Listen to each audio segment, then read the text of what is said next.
आता पालकांसाठी ही अत्यंत महत्त्वाची बातमी आहे। राज्यात उन्हाचा तडाखा दिवसेंदिवस वाढतोय।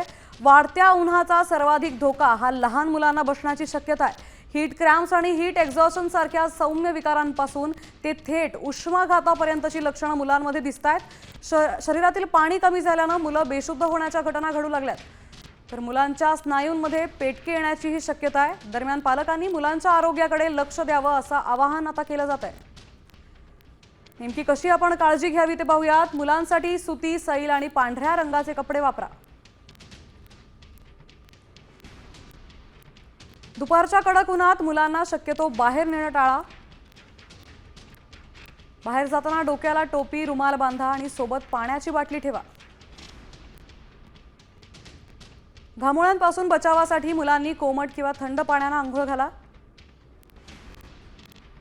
शहाळ्याचं पाणी, ताज्या फळांचा रस किंवा कैरीचं पन्ह द्या। डिहायड्रेशनची लक्षणं दिसल्यास मुलांना तातडीनं ORS पाजा। आहारात काकडी, टोमॅटो, कांदा यासारख्या पदार्थांचा समावेश करा। मुलांच्या आहारात तेलकट आणि तुपकट पदार्थांचा वापर कमी ठेवा।